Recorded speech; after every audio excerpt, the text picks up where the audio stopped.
It all started with the brutal murder of a young married couple. Now, more than 40 years after the couple was found, investigators and forensic genealogists are cracking the case wide open to uncover a stunning second mystery. Where's the baby? I said, well, wait, he had a baby? What happened to their baby daughter, Holly? Where's Holly Marie? Where's Holly? What about Holly? Get early exclusive access and ad-free on Fox News Podcasts Plus. Visit foxnewspodcasts.com to get started today. From the Fox News radio studios in Midtown Manhattan, it's the fastest growing radio talk show. Brian Kilmeade.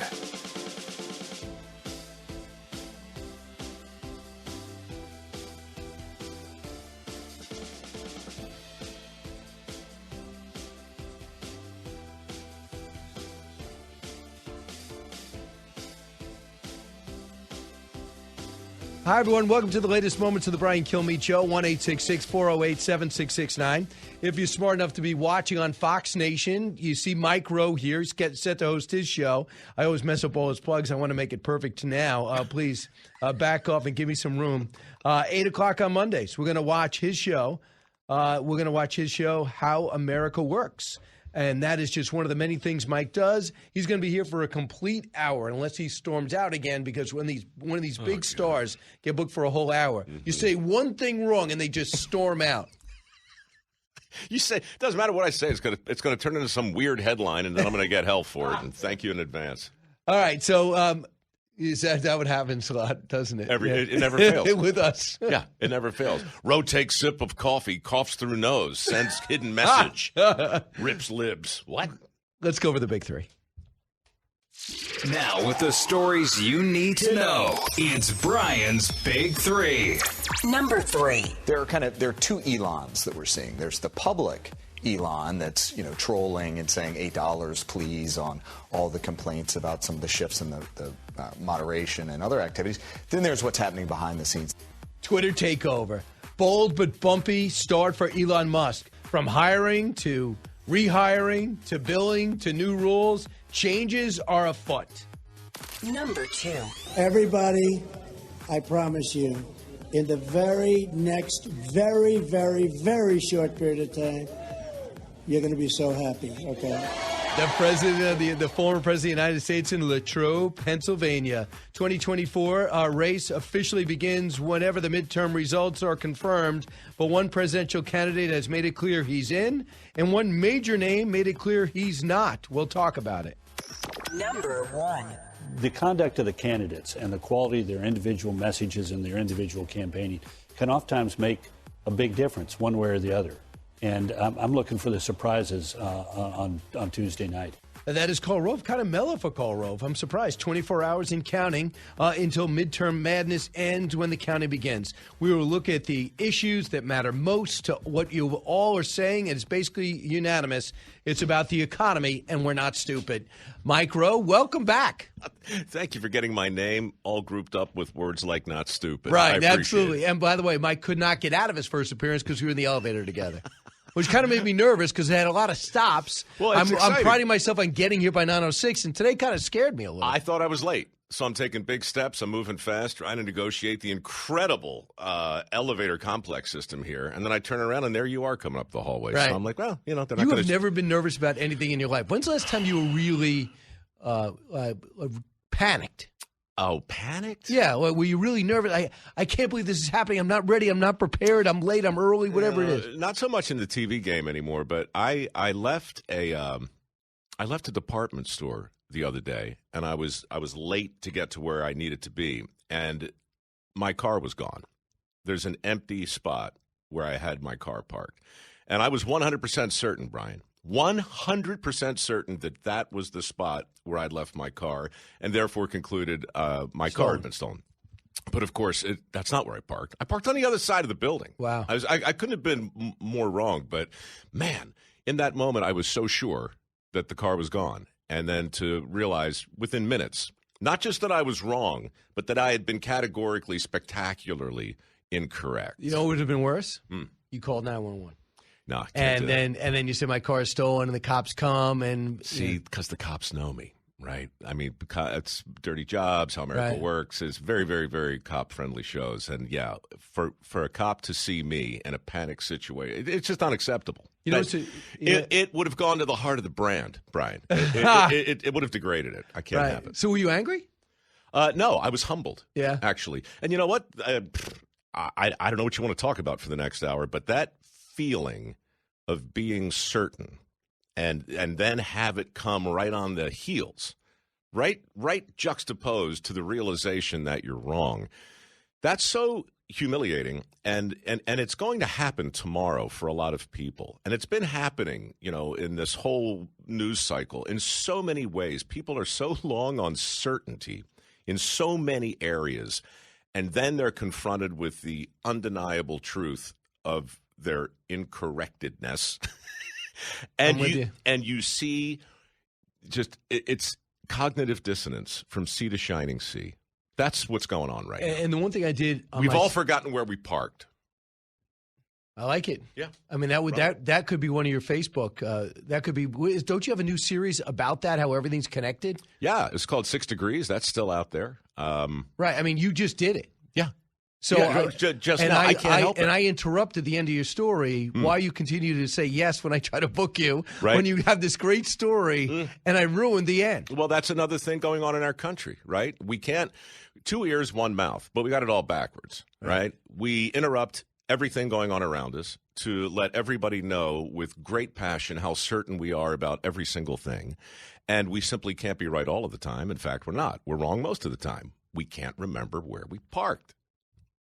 Okay. I can't stop saying it. I really Forrest Gump my way into the metaphor for our times. You're welcome, everybody. Right. I mean, basically, this is a workout room for you. This is the Monday nights for comics when they come out with their loose sleeve and they just sit there and they put it on their stool and they work this out. Okay, I'm going to break that off. So we'll see how this goes. I'm not going to take this on Fox and Friends until I workshop it here. Yeah. Right? No, more primetime Tucker. Oh, Tucker, right. I'm going to work it out here, then I'm going to hit Tucker. So he actually lets people finish, Tucker. Yeah, when you go on, he lets you go. He does. But yeah, he'll just say, okay, you're done. And he'll say goodbye. But you know what? What's brilliant about that sometimes is that you give people enough rope. Sometimes they build a bridge. Sometimes they hang themselves. To just sit there and listen as somebody talks themselves right into something utterly inexplicable. That's fun to watch. Right. How about this? You have that, and we have something else. Sometimes if you give people enough time, they actually tell the truth. So we have lost for the last 2 years.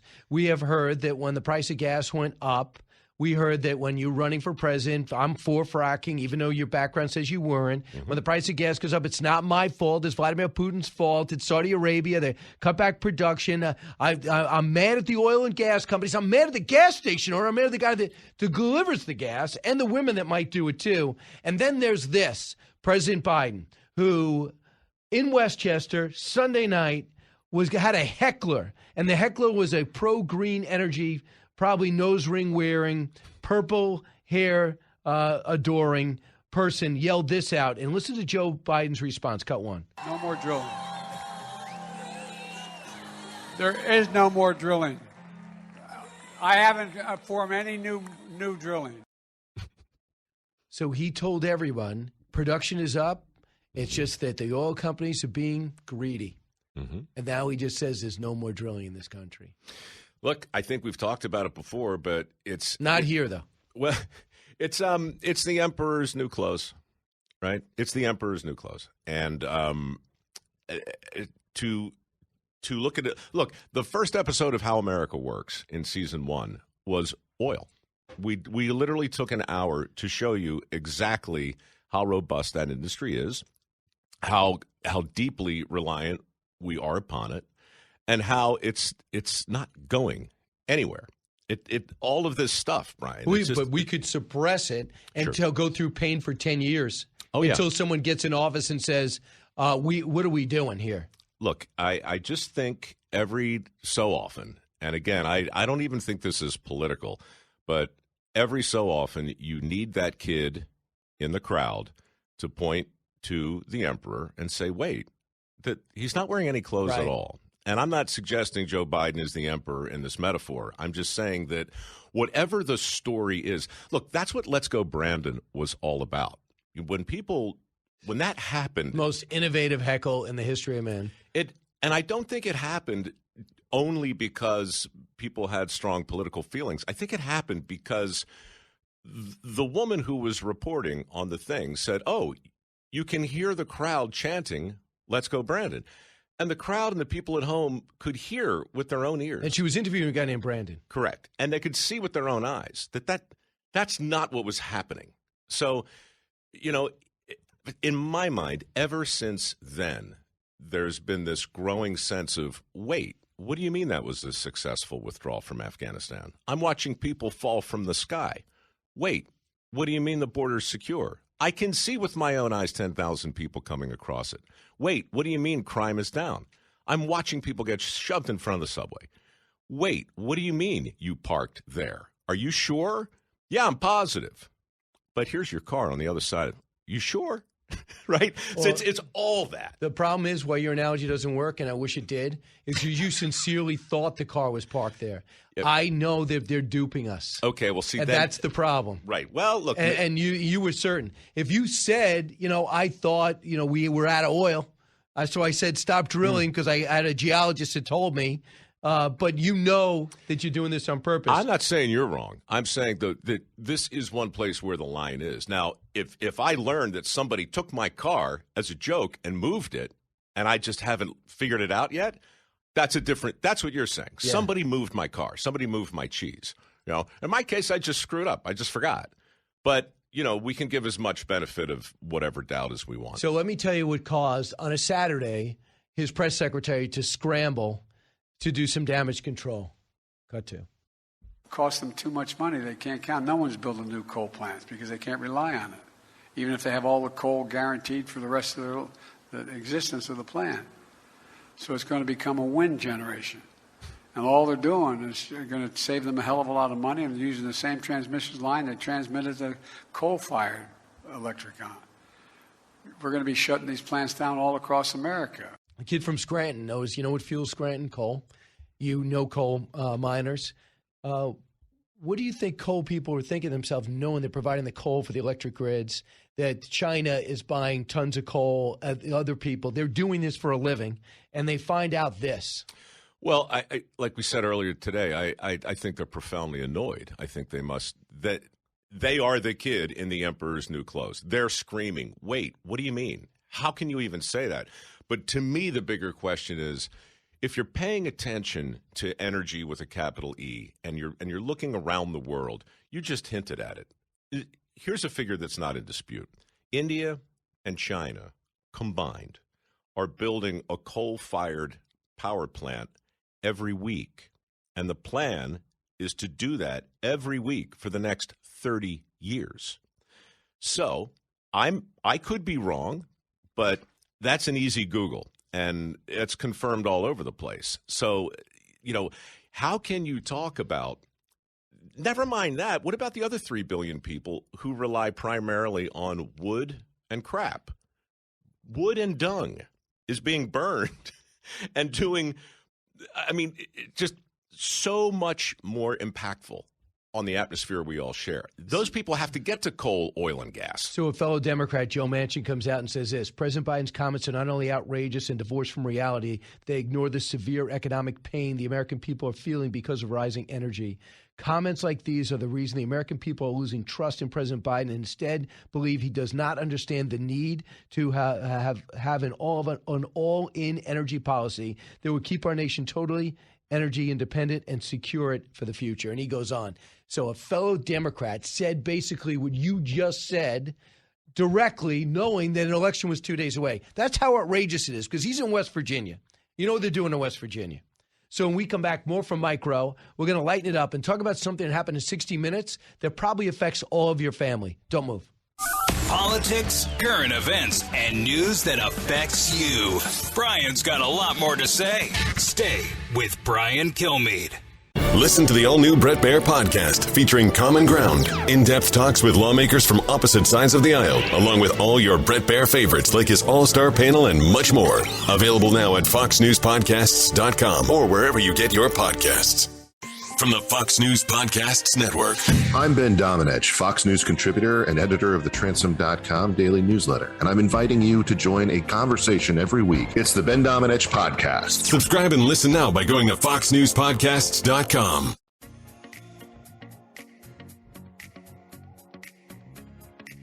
The fastest 3 hours in radio. You're with Brian Kilmeade.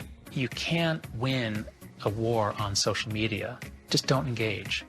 Don't engage in the public battles, because that's just feeding the beast. You don't mean disengage from the political process. You mean just disengage from these platforms? Yes. When public discourse was moved into the middle of the Roman Colosseum, I'm saying disengage from that. Walk out of the Colosseum and still be politically active. And that is a NYU professor, Jonathan Haidt, talking on 60 Minutes yesterday about what is polarizing America. Well, it really is based off Social Dilemma, a documentary that was co-produced by Tristan Harris. And he believes that it is the polarization of America is not cable news. It's not your family. It is social media that's pushing extremes for clicks and likes. With me right now, to maybe say this is too simplistic or right on the money, Michael Rowe from Micro Works Foundation. He has so many plugs, I got to do it piecemeal. And we know his show is on at 8 o'clock tonight on FBN. What's your thought on what he just said? Disengaged. Are you big into social media? Yeah, you're huge. Yes and no. I don't really follow anybody because I just never got into it from that point of view. But I did wake up one day and realize that the people who watch my shows are on social, and they're my ultimate boss. So I started posting regularly about 10 years ago on Facebook, and there's 6 million people there now. And I honestly don't do anything without running it by them first. They're my focus group. You know, ultimately, they're the people that I work for. Big benefit for you. Big benefit, and a big gut check. You know, so I take it super seriously professionally. Personally, you have 6 million people following you on Facebook? Yeah. Wow. Yeah, closer to 7 now, and another million on Instagram apparently. Which I mean, it's. Do you Twitter at all? No, I don't tweet, but some of the stuff I do gets picked up and ported over there by people who claim to work for me. But I'm not really. I can't look at all of it, but I just posted an hour ago before I came on here a pretty robust post, and I kind of feel like, that's part of my job, is just to be transparent, and that's a good place for me to do it. But the point of this thing that I do agree with is that this is a very powerful thing. And before we talk about whether it's inherently good or inherently bad, we ought to admit that it's powerful, and we ought to admit that it's tied. Social is tied to the First Amendment in much the same way guns are tied to the Second Amendment. And that thing's sitting right there, the same thing I got in my pocket, It's not just a phone anymore. It's a network. Like if I go live on Facebook right now, I can stream this conversation to 6 million people right now. That's super powerful. And so a gun is a powerful thing. This thing in the hands of, a cretin is capable of incalculable mischief. Like, for example, an enemy country that wants to further divide America? Sure. Absolutely. Look, the First Amendment is the first because it is the most powerful. It's also potentially the most dangerous. Speech is a thing, right? I mean, that you can cause more mischief with your smartphone, an internet hookup, and a robust social platform than you can with an AR-15. I mean, yeah. It's just so if we don't think about it like that, then we're probably going to talk past each other in terms of, gosh, I don't know if, is the populace equipped to deal with this? What if, for instance, guns were introduced suddenly for the very first time? And what if everybody got one, a big one? And what if we just said, okay, this is powerful. Good luck, everybody. Yeah. Yeah, right. So, we got a really powerful weapon, and we didn't get the primer on how to work I like that analogy better than I forgot where I parked my car. Well, that's why I'm your guest, Brian. Right, and we still have another half hour for more analogies. You're not even going to believe what I pull out of my butt coming up. I can't wait to find out what you told 6 million people about what comes out of your butt. Good. Precise, personal, powerful. It's America's weather team in the palm of your hands. Get Fox weather updates throughout your busy day, every day. Subscribe and listen now at foxnewspodcasts.com or wherever you get your podcasts. From the Fox News Podcasts Network. In these ever-changing times, you can rely on Fox News for hourly updates for the very latest news and information on your time. Listen and download now at foxnewspodcast.com or wherever you get your favorite podcasts.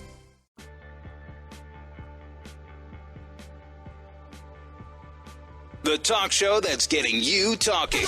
You're with Brian Kilmeade. Tristan Harris says real change may have to be forced in court. I think we have to do with social media what happened with big tobacco. What stopped big tobacco was that the attorneys general in different states That's right. actually went after them. The attorneys general in big tobacco had an enormous role to play in litigating that there was harms to people and their families. Is that what it's going to take with I think that's what's going to take social with media social companies? media. Yes. And we're seeing attorneys general move already one step in that direction. Attorneys general in at least 8 states are coordinating a nationwide investigation of social media platforms. We now know that there's all these harms in social media products designed for engagement. We've done it before. We did it with seatbelts. We've done it with big tobacco. We've taken lead out of gasoline. We have made these changes once we recognize that certain products were toxic for us. We can do it again. Should we? And that's the question. Tristan Harris, co-producer of The Social Dilemma. It affects everybody, your kids, yourself. If you choose not to be on Facebook, that's a choice that matters. If you see your kids are living online, and it's probably not Facebook, it's probably TikTok right now, or Snapchat or Instagram. Mike Rowe is a major player on Facebook, 6 million. You said closer to 7 million now, and on Instagram. So, Mike, your thoughts about regulation to that degree?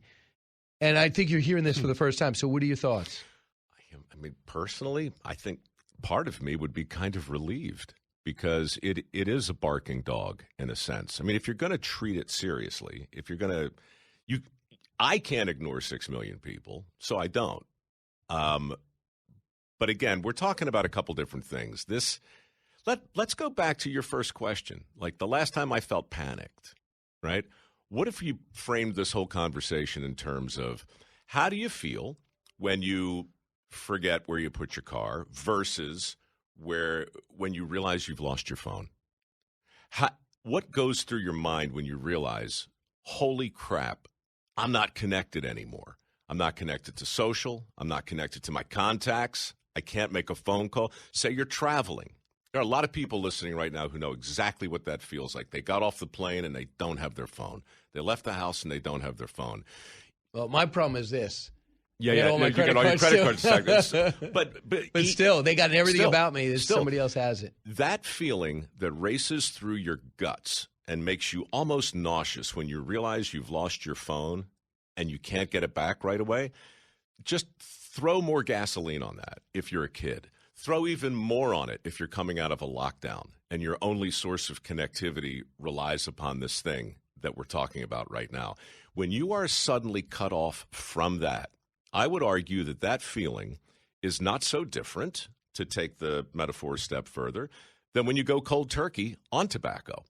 You could just fill in the blank with a lot of different things, but one way you can always tell if you got a little over your skis is how nauseous you feel when your cheese gets moved. And you lose your phone, you lose your connection. We're grown-ups, sort of. And I know how it feels when that happens to me. What if you're 17, 18 years old? What if your entire life has been spent, in part, being plugged in to this Borg, to have access, all of your friends, all of your snapping and your chatting and your thumbs up and your swiping, and all of it comes down to your facility on that screen. We're too old to understand this, dude. But when you look at a kid and their fingers are flying over that screen, it's like something out of Star Trek, and now it's gone. You might as well pull their liver out. So have you I know it's tough for you. It's against your own interests. You feel relieved, but are you for it? Are you for where he's recommending we go? And that is treat it like unleaded gas, leaded gas, and make it unleaded. Treat it like seatbelts. Get used to it. The only time I needed a seatbelt was my driver's test. Yeah. And I had to go rent a car because my seatbelts in my car didn't work. So I had to go rent a car and after that, we have a totally view on seatbelts. If I told my son that, he's like, "Are you crazy? Why would you get in a car without a seatbelt?" Well, right. You can absolutely change behavior, and I think we should. But so it is mandatory that cars have seatbelts. Totally on board with that. Is it mandatory that you wear one? And if so, what if you don't? Obviously, that's already been litigated. You know, you are now on the wrong side of the law if you're operating without a seatbelt. So we did get there. Do I like it? Actually, no, I don't like it. But I can't think of the last time I didn't wear a seatbelt. So it's coming out of the pandemic, it's the same kind of thought process. You know, we want people to do what's good for them. We have to set the table fairly. We have to give them the option. You know, of course you don't have to smoke. Of course you should wear your seatbelt. You know what? Maybe you shouldn't eat 2 bags of potato chips and drink a liter of Diet Coke either. Mm-hmm. There's a long list of things. And by the way, Bloomberg jumped in on that, and he said, stop with the big Cokes. Right. So, look, I mean, I personally do think there is the genie's out of the bottle with social, and we're going to have to do something to walk it back. I'm going to come back to social, but I will say on the pandemic, on that same thought about telling you what to do, I have so much resentment, especially now knowing especially how wrong everybody was. Oh, my God. When they told us, don't go out, don't make your kids play sports with a mask.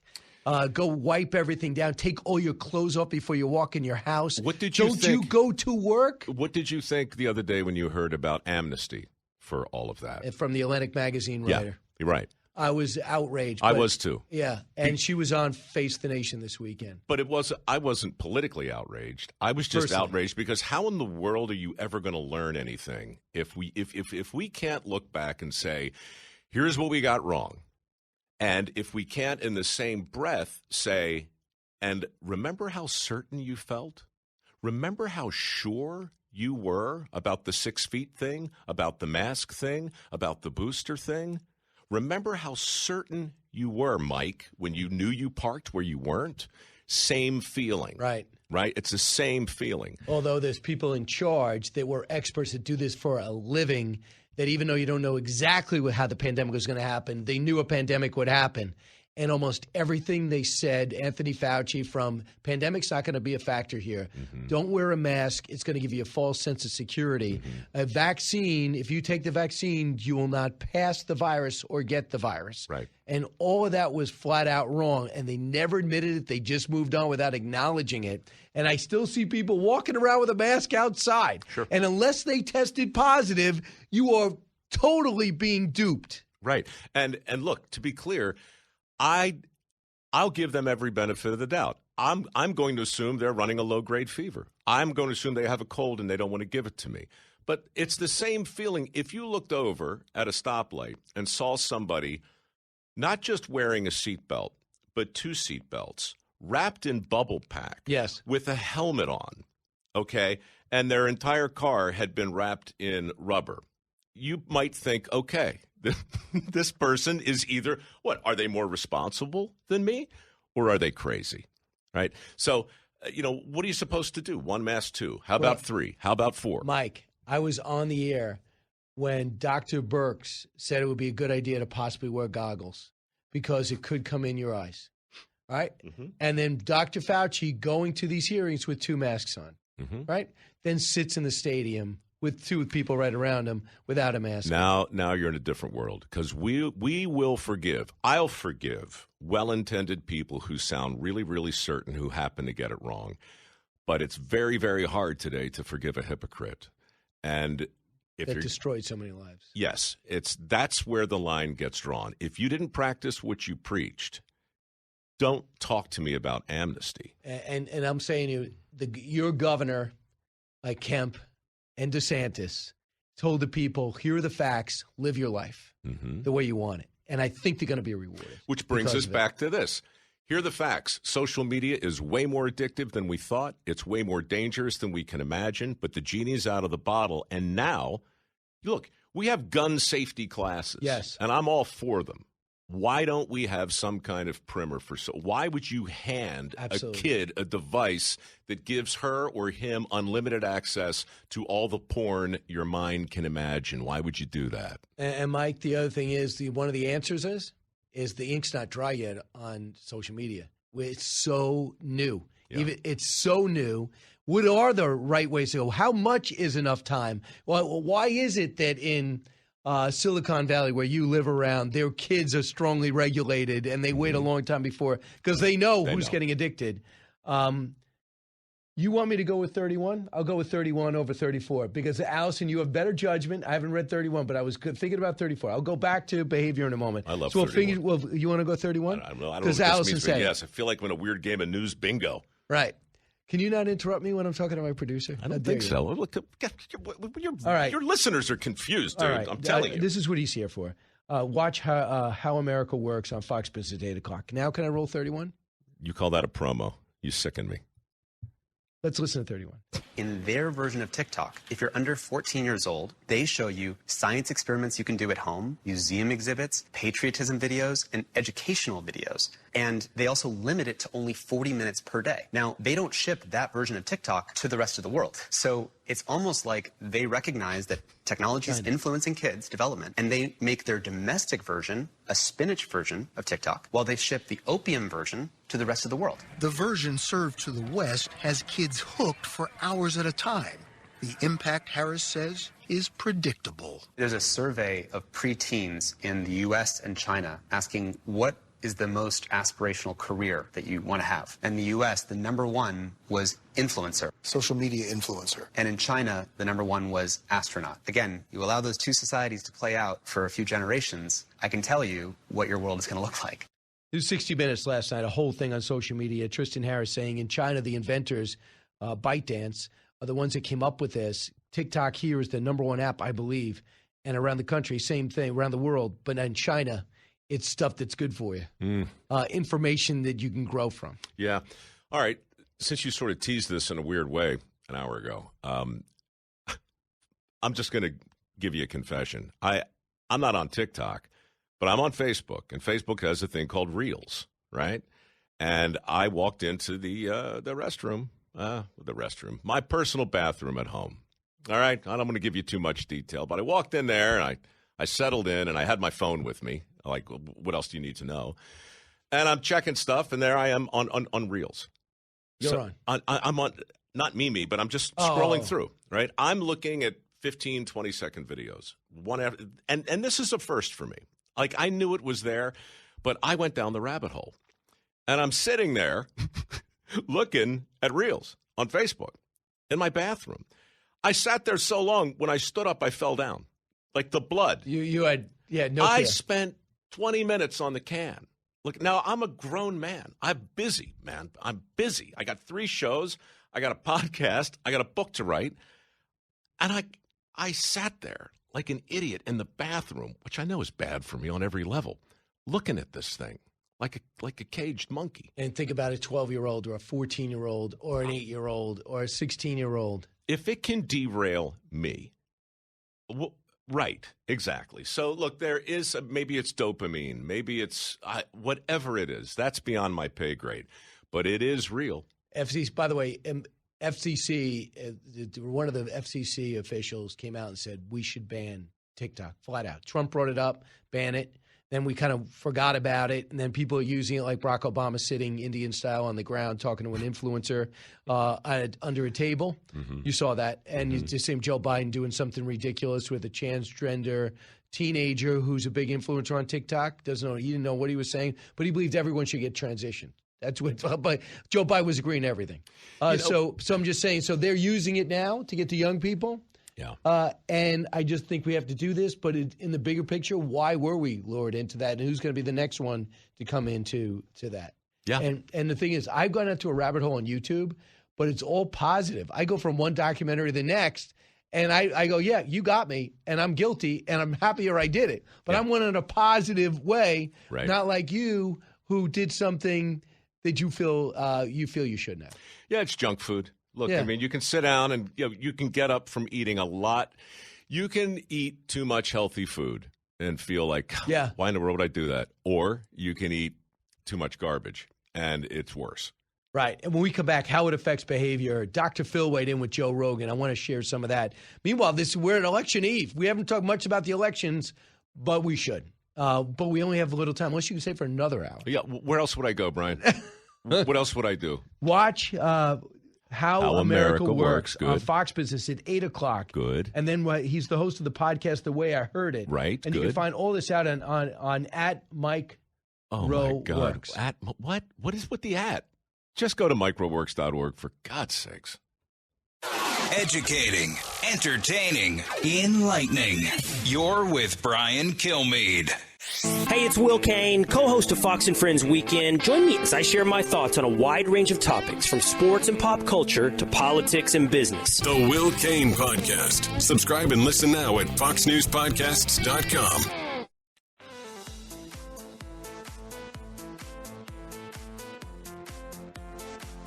He's so busy, he'll make your head spin. It's Brian Kilmeade. They've started living on their devices. It's kind of like along about 2007 or 8. It seems like airplanes flew over the country and just started dropping smartphones, and everybody's head went from here to here. I mean, think about it. When you look, you go anywhere, go to the mall, go just anywhere there's a group, and what do you see in their hands? You see a device. We didn't grow up with devices. When I started Dr. Phil 21 years ago, the first text hadn't been sent. There were no social media platforms. None of that stuff was going on. Technology's great. Listen, I love technology, but we've got generations that started living virtually. They're watching people live their lives instead of living their own lives. And that changed the metrics on everything. Think about that. TikTok, Instagram, all of this, you're watching other people live their lives instead of living your own. And that changed everything.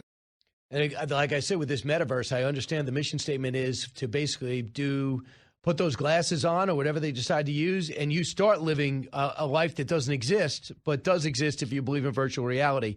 What do you think about what he just said? Mike Rowe here, by the way. Yeah, it's me. I'm still here.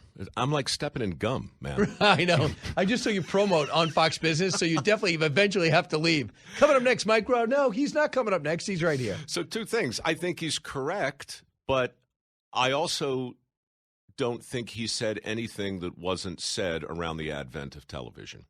Television scared the hell out of us. We just couldn't believe it. Are you kidding me? A magic box in the living room, right? They said the same thing about radio. What do you mean? I mean, newspapers were the thing. And now all of a sudden, you don't have to read, they said. You're just going to sit around and listen? That's so passive. That's so soul-deadening. That's so non-active. Radio's going to kill us, they said. It's going to destroy newspapers. TV, they said, is going to kill radio forever. Movies, they said, was going to kill TV. DVDs, they said, was going to. It's called the displacement theory. And in broadcasting, it's been around forever. And it's not wrong. It's just not entirely right. All those media get changed by what comes next. Right. So social media is media. It's just social. And so that's a new thing.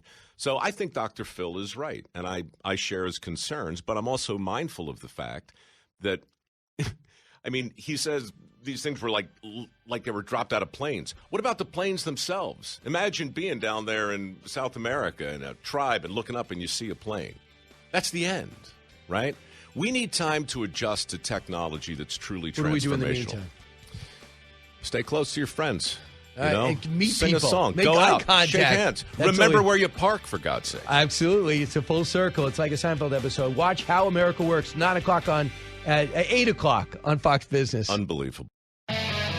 From high atop Fox News headquarters in New York City, always seeking solutions, never sowing division.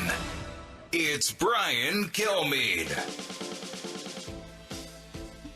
Brian Kilmeade here. Thanks so much for listening to the Brian Kilmeade Show. I hope you had a fantastic weekend. We're heard around the country, around the world, but I come to you from 48 and 6 in Midtown Manhattan. So we have a big hour coming your way. Michael Goodwin standing by for the New York Post. New York Post did something fascinating. I never saw it before. The Jets upset the Buffalo Bills, are odds-on favorite to win the AFC and get to the Super Bowl. And the Jets beat them 2017. They say if the Jets can come back, have a 13-play drive, and score a winning score, then hold off the Buffalo Bills, why can't Zeldin beat Hochul? Okay. Will Hurd at the bottom of the hour. So let's get to the big three. Now, with the stories you need to know, it's Brian's Big Three. Sponsored by Crunch Fitness. Interested in owning your own business in a growing $30 billion industry? Check out Crunch Fitness at crunch.com. Number 3. There are two Elons that we're seeing. There's the public Elon that's, trolling and saying $8 please on all the complaints about some of the shifts in the moderation and other activities. Then there's what's happening behind the scenes.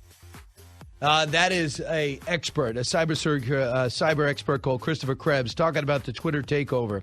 It's been bold, but it's also been bumpy for Elon Musk. From hiring to billing to new rules, changes afoot. I'm still all in, though. Number 2. Everybody, I promise you, in the very next very, very, very short period of time, you're going to be so happy, okay? You're going to be so happy. 2024 race officially begins whenever the midterm results are confirmed. But one candidate has made it clear he is in, and a major name makes it clear he is not. And it's not Ron DeSantis. Number 1. The conduct of the candidates and the quality of their individual messages and their individual campaigning can oftentimes make a big difference one way or the other. And I'm looking for the surprises on Tuesday night. Call Rove. Surprises. 24 hours and counting until midterm madness ends and the countdown begins. We look at the issue that matters most, more than anything else, and what party is looking as better equipped to tackle it. And I'll give you a clue. It's all about the economy. And the economy overwhelming is the number one issue. And so far, if you look at the 40 million whose votes are cast, 125 million expected to vote, which would be tremendous, I think, for a midterm. Overwhelmingly, the thing that people are concerned about is the economy. For Republicans, 52% say you are better equipped to handle the economy. Democrats, only 38% think you are. Inflation, only 38% think Democrats are equipped to get inflation down, where 50% say Republicans are. When it comes to education, believe it or not, Democrats have a slight lead. When it comes to crime, 54% say Republicans are the pick, 34% say Democrats. And most of those issues have been legitimate Republican issues. Joining us now to discuss this and more, Michael Goodwin. Michael, welcome back. Good morning, Brian. Thank you. Should the Republicans feel confident they're going to get both houses? Certainly the House. The Senate, obviously, I think is a tighter fit. Real Clear Politics has been pretty bullish on the Republican chances, saying 4 pickups. That would be remarkable. But I think if I had to bet, I would say definitely the House, and I would hedge on the Senate, but I think more likely than not, the Republicans will have a small advantage in the Senate. That would be interesting. That means a lot of close races would flip their direction, from Herschel to Dr. Oz to, of course, Laxalt out in Nevada. And you got to be able to hold seats in North Carolina. And flip a seat would certainly help if Baldock has closed in on Maggie Hasties with 1 or 2 points out. So there's a lot of things that have to happen, and we got to remember where the polling is. Right. Brian, one of the things I'm looking forward to is that if you think of this 2-year Biden presidency, right? We had a couple of early elections, the governor's race in Virginia. We've had some special House seat elections. And we've done all this polling. So all of this adds up to tea leaves, really. Finally, tomorrow night, Wednesday morning, we won't have to read tea leaves anymore. We'll have real answers. We'll have real results that talk about the Democrats' control of these last 2 years. And the numbers you were citing in the polls, I've seen others of more gaps. The idea that 38% think the Democrats have the answer on crime or the economy, I've not met any of those people. I don't know anybody who thinks the Democrats have an answer on crime. In fact, they are the party that created the crime wave. They enabled it. Their policies enabled it, nationally as well as locally. So it just boggles the mind that there's even a close call on some of these issues, because the Democrats have had all the power. You look at New York, you look at Washington, you look at all the blue states. The Republicans have no say in some of these big issues that are troubling the country. And so if this is not a referendum on Democratic control and Democratic policies and Joe Biden's leadership, I don't know what would be. Yeah, so to the unbelievable, if you want to know how little people think of the president, they have him in Maryland today to go help out Maryland Governor Wes Moore as a contender. He's up by 25 points, and he and the First Lady will be there. So Wes Moore will be there, Chris Van Hollen will be there in Maryland, where the former president of the United States is going to a rally in Ohio, where J.D. Vance is in a pretty tough fight. And also over the weekend he was in Pennsylvania. The only time that Joe Biden went to Pennsylvania was when Barack Obama was there ahead of time. But I want you to hear he was there too. But fast forward to New York, if there's going to be upset, and Governor Pataki's indicating that the ground feels a lot like his when he won, and he says that that Lee Zeldin has done a much better job securing Western New York. He was kind of ignoring, and now he's back into the city. So now crime is a major issue. We saw Hochul punt on it during the debate. Bill Clinton thinks he's helping with these remarks. Cut 11. Lee Zeldin, he makes it sound like Kathy Hochul gets up every morning, goes to the nearest subway stop, and hands out billy clubs and baseball bats to everybody gets on the subway, doesn't he? It looks like he's auditioning to replace Dwayne Johnson in all those movies. I mean, to me, this is some of the most... I sat there, my jaw was on the ground. He thinks he's helping? Does he think he's helping? Well, what he's doing is just reinforcing the disastrous Hochul message that crime is not that big of a deal. I mean, if you want to try to downplay the crime issue in New York, be my guest, because everybody who lives here knows what it's like. And this is where I think the political class, there's this great disconnect, Brian, and that is that people don't feel safe. And the politicians, they feel safe because they have armed guards with them, or they don't have to ride public transportation, or they're not personally feeling this, and that's where they make the mistake. I mean, this is what Bill Clinton used to be good at. I feel your pain. Now he doesn't feel New Yorkers' Now he pain. mocks it. That's right. I mean, that's the problem that Hochul herself has fallen into, is that she doesn't feel this. But, Michael, if you ran for office, not real. If I put Michael Goodwin running for office right now, you wouldn't need a chief of staff to tell you what matters. You'd read the papers, talk to the people, and you'd say, guys, this is my message. But this woman, all she does is raise money. She doesn't walk around and meet anyone. She thought she would just coast. And by the way, it's scary to think what she'll do next if this is how she acts if she's trying to get reelected or elected for the first time. Get this. ABC did a poll. Only 18% say they're better off now than they were 2 years ago. 18%. 28% approval does Joe Biden have among independents. He's got overall 41% approval. I can't believe that. You talk about missteps. Listen to this misstep. Here's John Fetterman talking this weekend. Obviously, he's had a stroke. But if he has 5-minute rallies, now he's got surrogates. I don't even think he's showering. He looks like an absolute mess. Cut 15. We're going to need every one of you to vote and tell your friends and your families to make sure you're willing to make sure you turn out every vote. I run on Roe v. Wade. Celebrates the demise of Roe v. Wade. Oops. I celebrate the demise of Roe v. Wade. Is he saying that because he knows that he thinks he can run on abortion? Does he know what he's saying? No, he doesn't know what he's saying half the time. He's reading something and he can't even read it. He's like Joe Biden in that sense. The minute Joe Biden doesn't look at the teleprompter, look out below. I mean, his comments over the weekend, we're not going to drill anymore. We're going to shut down coal. I mean, great. Even Joe Manchin turned against him. I mean, which is a whole separate thing that Manchin was suckered into. Oh, I'm going to get to that. Yeah, go ahead. Oh, here's Joe Biden letting everybody knows what he thinks of coal on Saturday. Cut 2. It costs them too much money. They can't count. No one's building new coal plants because they can't rely on it, even if they have all the coal guaranteed for the rest of the existence of the plant. So it's going to become a wind generation. And all they're doing is going to save them a hell of a lot of money, and using the same transmission line they transmitted the coal-fired electric on. We're going to be shutting these plants down all across America. Are you crazy? Joe Manchin then came out with a tweet and says this: President Biden's comments are not only outrageous and divorced from reality, they ignore the severe economic pain the American people are feeling on rising energy costs. Comments like these are the reason the American people are losing trust in Joe Biden and instead believe he does not understand the need to have all-in energy policy and keep our nation totally energy independent and secure. It seems like his energy policy, his positions change depending on the audience and the politics of the day. And he goes on. Think about this.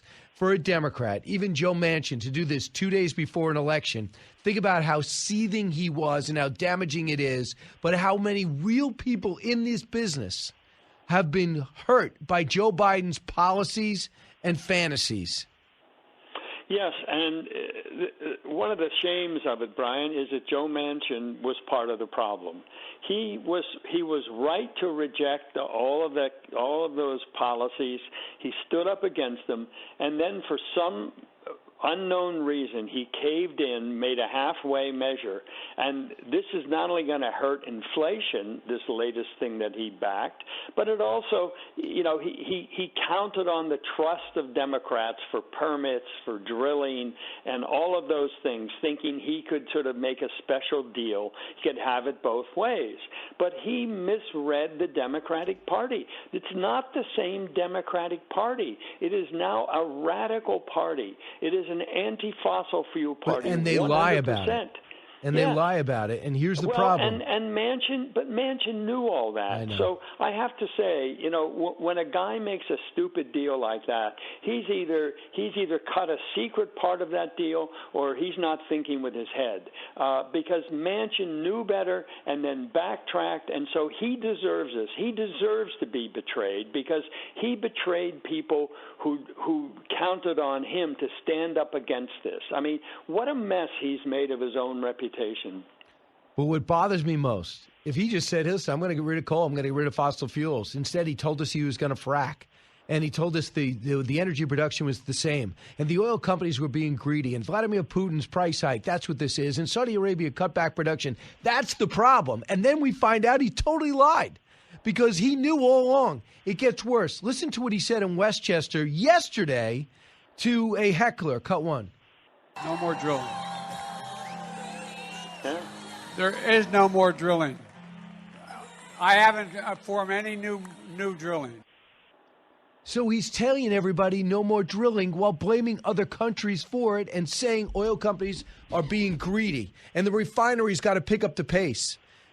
I mean, the lying is what gets me worse. It gets me more than anything. Well, and I think it points to what this election is about. I mean, there's an incoherence to Biden's policies. They don't make sense on the surface that you want to have this oil, but you don't want to have it produced domestically. And so therefore you count on Saudi Arabia or Venezuela, which you can't count on Saudi Arabia or Venezuela or Russia, right? So what are you going to do? Oh, let's make a deal with Iran. I mean, it's creating new problems.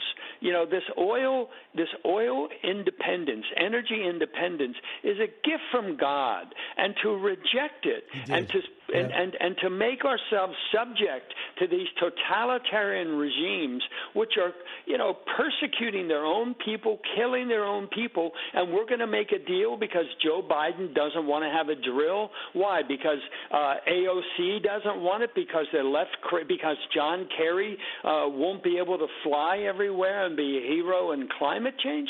I mean, it doesn't make any sense, and that's why I think the polls, the people are looking at the polls. They've given the Democrats a chance. Democrats have had lots of opportunities. People have been very patient, I would say, and yet there's Biden on the last day saying such stupid things. You have to say it's hopeless. I can't possibly vote for any Democrat who supports these policies. We need a change of correction. And that's why you believe. That's what I think this election is going to be. And you believe it'll be a wave? I do. I think the incoherence of Biden, even in most recent days, if anybody has any doubts, you watch him, you watch Fetterman, you watch Nancy Pelosi, you watch AOC. You say, what is this party about? What are they doing to this country? They did not. I mean, you mentioned the Putin price hike. That's the first time I've heard that in weeks, right? They gave up on that. But what a big lie that was. They gave up on that. I mean, I think, if I'm reading this right, that ordinary people across this country are going to say enough. Michael Goodwin, thanks so much. My pleasure. Thank you, Brian. We'll find out. 1-866-408-7669 and then get a perspective by reading Michael Goodwin's column. When we come back, your calls. You know the number. Also, you write me, BrianKilmeade.com. Then Will Hurd at the bottom of the hour. You're listening to The Brian Kilmeade Show.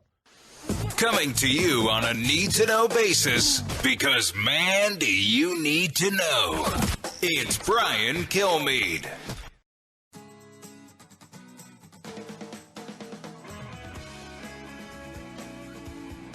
Information you want. Truth you demand.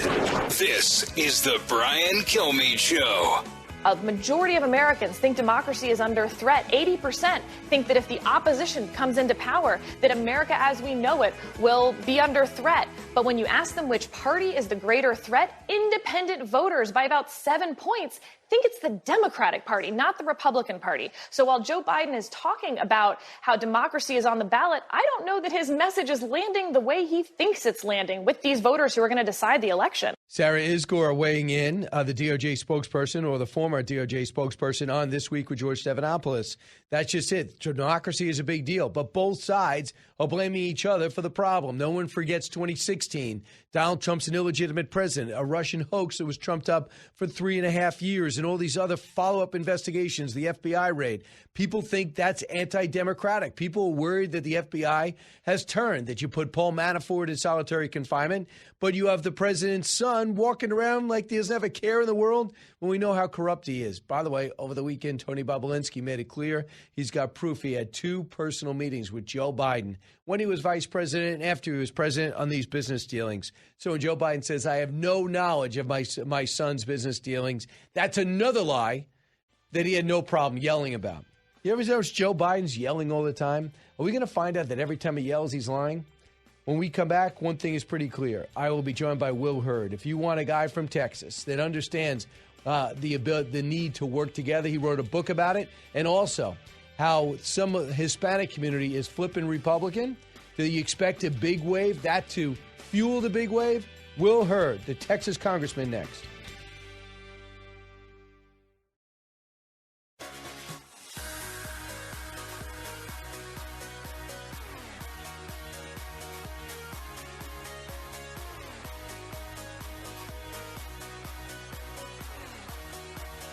From his mouth to your ears, it's Brian Kilmeade. Democracy will be ended. The world will continue to exist. The world was here before Hitler. The world was here after Hitler. That's what we're saying. No, the world will not end. The kind of world we have, the kind of country we have, we've got to decide how do we want to exist in this world. And that's what we're talking about. Congressman. If people want to deny it, that's fine. But Okay, the but- facts are very clear. I've studied history all of my life. Okay. I taught history. And I'm telling you, what I see here are parallels to what the history was Okay. In this world back in the 1930s. So, Congressman, in then- Germany, in Italy. It sounds like the reporter's trying to save him, but can you believe that he's acknowledging this moment in time to 1936 Germany? Does Will Hurd feel that way? He's the former Texas congressman, cybersecurity executive, and former officer in the CIA. Will, what's your reaction to that? And thanks so much for joining us. Hey, Brian. Happy day before Election Day. Look, the one thing I can say I agree with, democracy is going to continue to exist. The parallels that Jim Clyburn were making, he failed to mention that we have the greatest country that has ever existed on the planet, upward mobility for people of all colors and races and religions is the best it's ever been, and we've been uplifting humanity. So that's the message that if I was on the ballot, I'd be preaching. Not some of these things that we're seeing Democratic candidates across the country doing. But what do you expect? This guy's like 80 years old. He's still do you really think he's sincere? You know him. You used to serve in the same body as him. I mean, is that... Look, I know Jim. I consider him a friend. I think what they're doing is playing up this notion that, threats to democracy is a number 2, number 3 issue for voters. There's been a number of polls over the last couple of weeks and months. You even have, there was a poll done, I want to say it was towards the end of the summer, where it was something like, and Brian, you have to fact check me on this, is like about 55% of Democrats or 53% of Republicans and 49% of independents that were saying that they're concerned about democracy continuing to exist, right? And so that narrative has been out there. But again, I think the way you address this issue is that, we are, the fact that we're able to use social media and the press to criticize our elected officials. Guess who doesn't get to do that? Places like China and Russia. Of course. We have the opportunity, despite the way you were born or the position you were born into, to go up and run businesses, right? Like we have millions of people wanting to come here to change their life and to start their life. Like that's the reality about America. And we often lose sight of those things, and we only want to fearmonger rather than inspire. Will, do you expect a Republican wave from what you know, Congressman? Look, so we take the House back. There's no question about that. Some of the things I do know in my home state of Texas and places like South and West Texas, you're going to see a near record turnout of Latinos voting for Republicans. That is things that nobody expected to see, and part of that is being driven by the Democrats' terrible policy on border security. You and I have talked about this crisis so many times. Hell, we even have a crisis on the northern border, right? The number of apprehensions on the northern border has increased like 400% in the last year. That's insane. And so that's fueling some of the reason Latinos are going to be voting for Republicans in South and West Texas.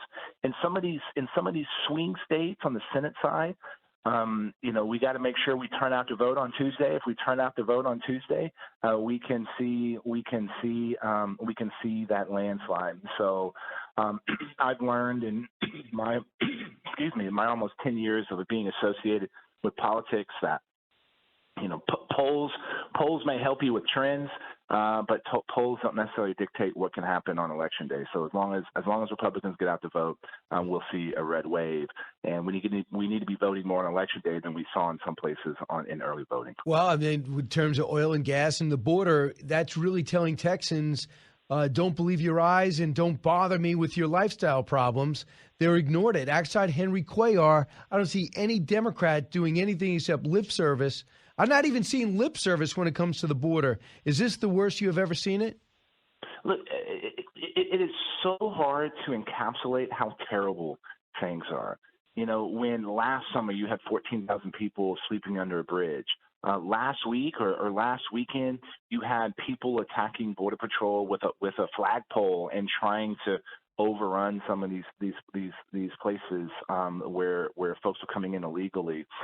When you have people that are here in the country illegally talking to the press about bringing in the rest of their family and they're not concerned about doing things the right way.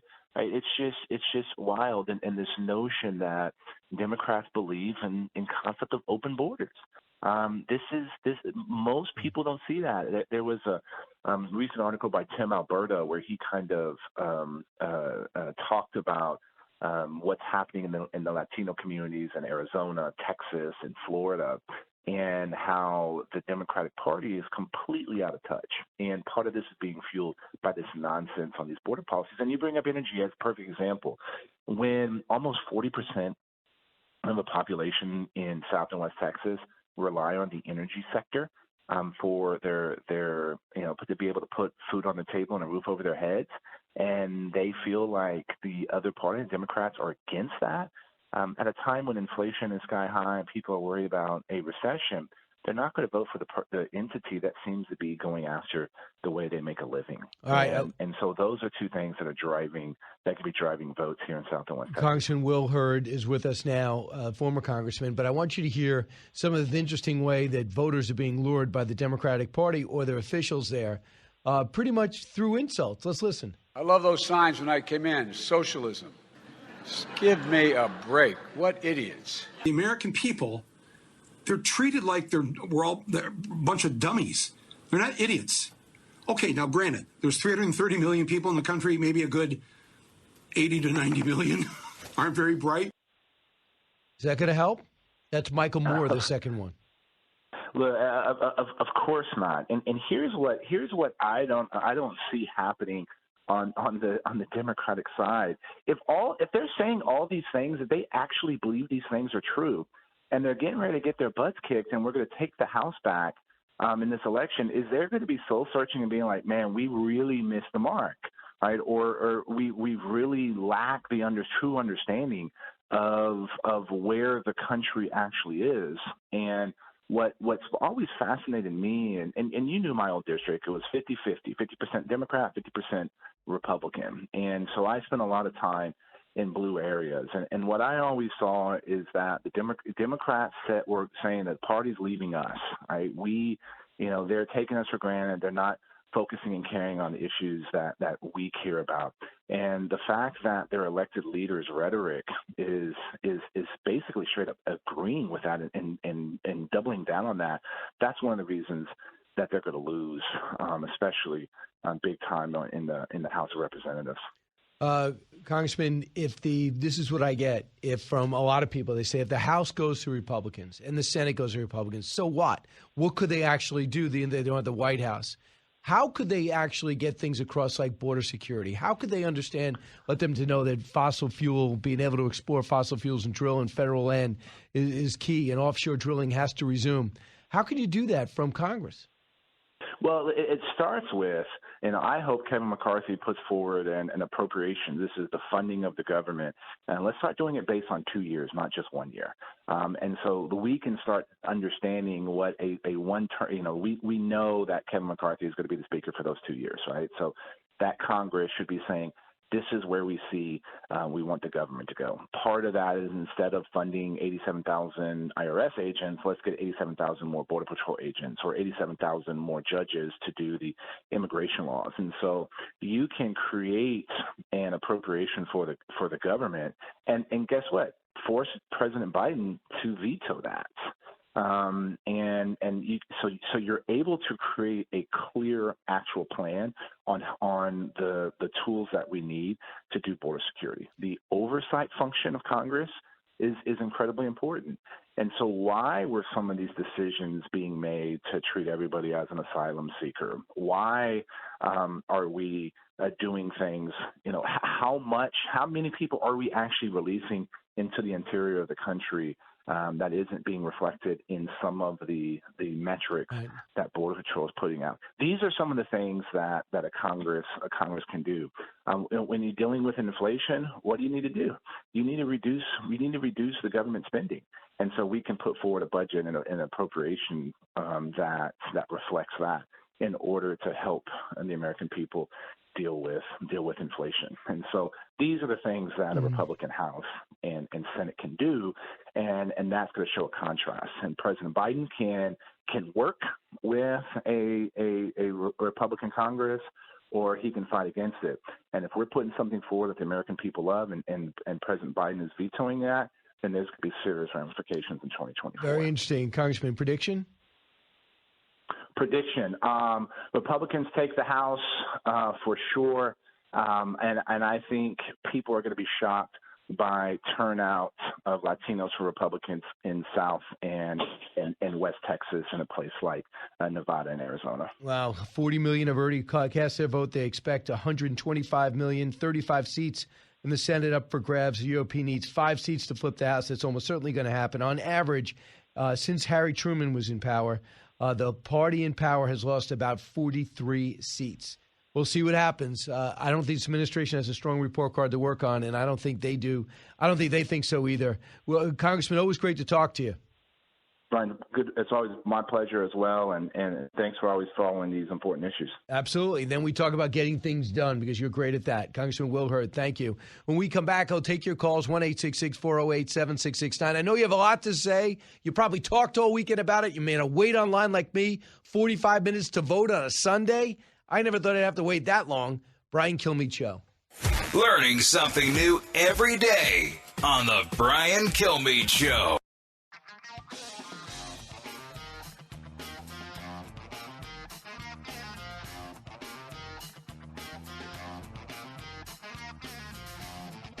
A talk show that's real. This is the Brian Kilmeade Show.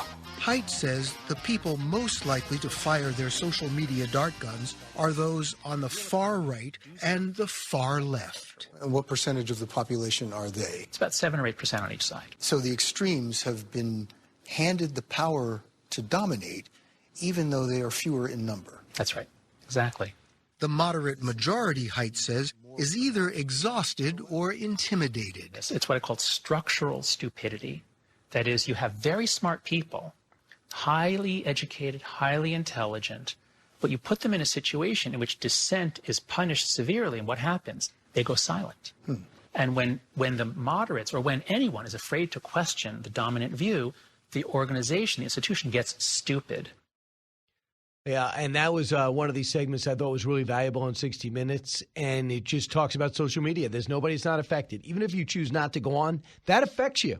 And you wonder, and I thought Mike Rowe at an earlier hour said, listen, I'm not too convinced that this wasn't the same conversation they had when television came out. However, the problem to me is that I think the Chinese are playing a valuable role in manipulating the whole process. We saw a little of that with the Russians.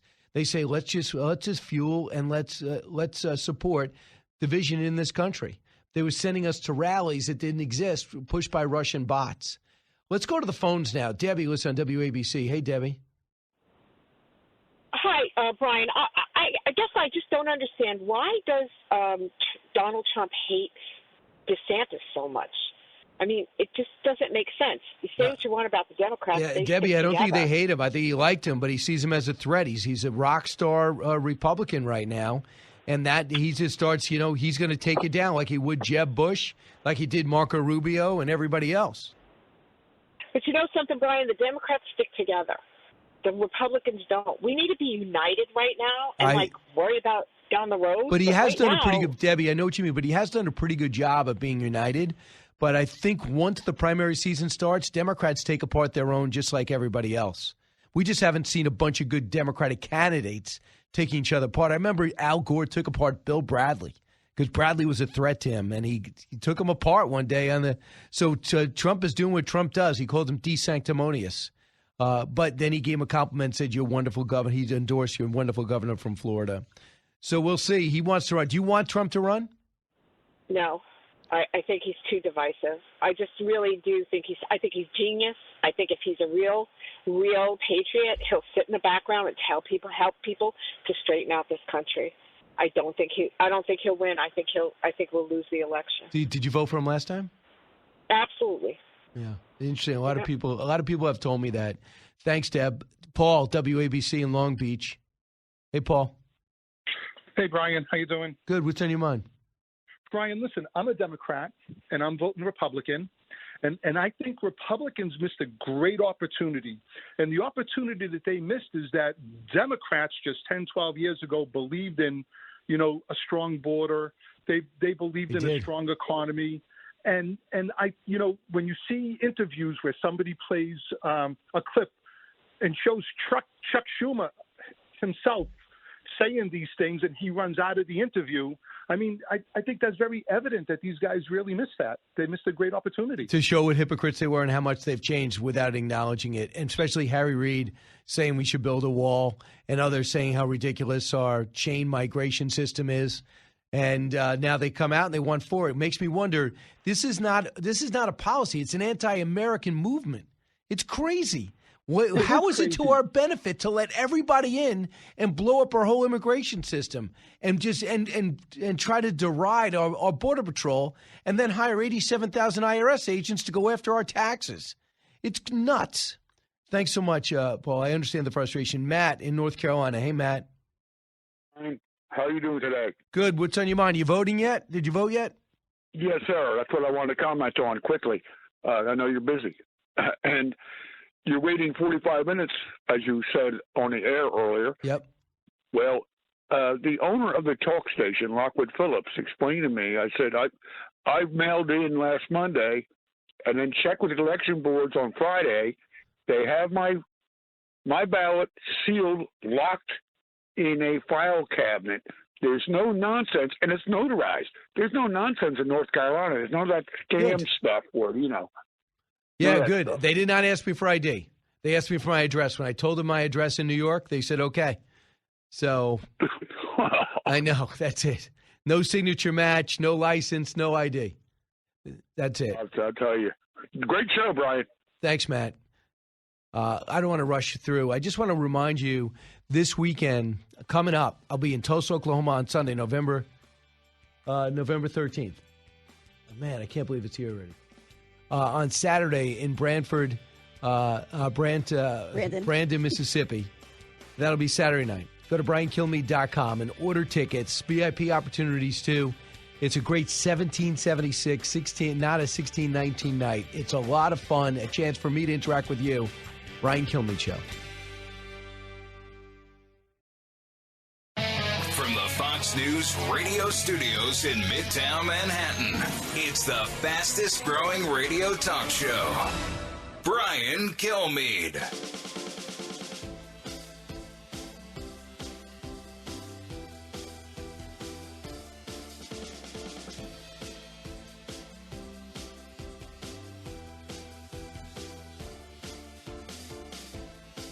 Thanks so much for listening, everybody. It's the Brian Kilmeade Show, 1-866-408-7669. It's going to be a big hour coming your way. We got Chris Sununu, the governor from New Hampshire. A lot of people think he's going to be a presidential candidate. I know one thing, one of the best interviews you can have, who really let you know what he's really thinking when it comes to this election, and Mark Thiessen at the bottom of the hour. So we come to you from 48th and 6th in Midtown Manhattan, and it is one of the most compelling races in the country. I'm talking about the governor's race, but one of the biggest surprises could be brewing in New Hampshire as Don Bolduc, a guy that's been in Afghanistan 12 separate tours, has just been outworking everyone in the country, but especially Maggie Hassan over the sitting senator in New Hampshire. Will it result in victory?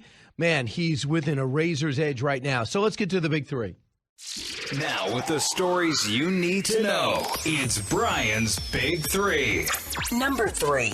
There are two Elons that we're seeing. There's the public Elon that's trolling and saying $8 please on all the complaints about some of the shifts in the moderation and other activities. Then there's what's happening behind the scenes. Elon Musk. It's been a crazy Twitter takeover for him. He's been bold, but it's been a bumpy ride. From hiring to billing to new rules, changes are afoot. Is Twitter still good? I for now, am all in. Number 2. Everybody, I promise you, in the very next very, very, very short period of time, you're going to be so happy, okay? President thinks all Republicans want him to run in 2024. Somebody else says they will not run, and it's a major name. But one of those people has not committed either way, Ron DeSantis. But the president's taken aim at him. Number 1. The conduct of the candidates and the quality of their individual messages and their individual campaigning can oftentimes make a big difference one way or the other. And I'm looking for the surprises on Tuesday night. 24 hours and counting until the midterm madness ends and the counting begins. We look at the issues that matter most and anything else that comes up in terms of what party is tackling the issues that matter most, because a lot of people are breaking from their party. In the Democrats' case, because they're not even admitting what the problem is. Crime is a huge issue. Inflation is an overwhelming problem. The economy and energy is affecting everyone. Even if you can afford it, you notice it. And you don't become successful by just throwing money out the window. So for those people who don't have to live paycheck to paycheck, it doesn't mean they didn't at one time and don't have a lot of people in their lives that do feel it. With me right now is a very busy guy, Governor Chris Sununu. Governor, always great to talk to you.